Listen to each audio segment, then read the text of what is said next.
আপনাকে কোনো কাজ কাম নাই? সারাক্ষণ থেকে বন্ধু বান্ধবদের সাথে আড্ডা দিতে থাকেন, এগুলো তো ভালো ছেলের লক্ষণ না। বিয়ে করতে হবে না আপনাকে, বউ পালতে হবে না। এই মেয়েটা কে? ঝড়ের গতিতে সব কিছু বলে গেল। আমি তো এবারে চিনি না, এই মেয়েটা কে? চিনিস না মানে? এই সারা এলাকার লোকজন জানে এই মেয়েটা তোরে পছন্দ করে, আর তুই বলছিস যে চিনি না। আচ্ছা, এভাবে আর কতদিন ডুবে ডুবে জল খাবি বলতো? আর একটু সময় দে না আমাকে। তোর এইভাবে সময় নিতে নিতে দেখবি তোর জায়গা অন্যজন নিয়ে গেছে। তার থেকে সময় থাকতে থাকতে এখনই মনের কথাটা বলে দে।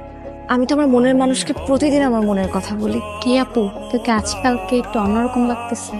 তুই কি আবার নতুন প্রেমে টেমে পড়লি নাকি? তুই না অনেক পেকে গেছিস, যা পড়তে যা।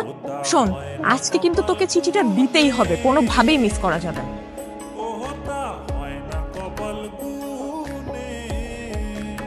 আমি কইছিলাম না মেয়েটা কিন্তু আজকে আইছিল কিছু একটা বলার জন্য। আরে কি বলবে আমারে?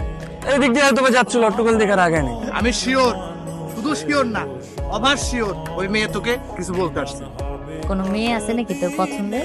তাহলে আমি বিয়ের প্রস্তাব নিয়ে যাই, তোর বিয়ে দিয়ে আমি তোর দুলা ভাইয়ের কাছে মালয়েশিয়া চলে যাই। আমার বিয়ে নিয়ে তোমার তো মাথা ব্যথা কেন? আর তোর সমস্যাটাকে বিয়ে করতে আমার সেটা বলতো। দেখো, আমি যখন সময় হবে তখন আমি ঠিকই বিয়ে করবো, তোমার তো টেনশন করা লাগবে না। আপনি তো আমাকে ভালোই ফলো করেন, কিন্তু কিছু বলেন না। আমি আপনাকে ফলো করি সেটা আপনি জানলেন কি করে? তার মানে আপনি আমারে ফলো করেন? তলে তলে এত করে ইচ্ছে। আরে মানুষ মানুষকে দেখে না রাস্তা বের হইলে, ওই দেখা আর কি। প্রেম টেম করেন নাকি? প্রেম করি নাই, কিন্তু প্রেমে পড়ছি। আপনি কি কিছুই বুঝেন না? না বুঝাইলে বুঝবো কিভাবে? আই অটো আসেন তো। আপনারা তো রাগ করে ফেললেন।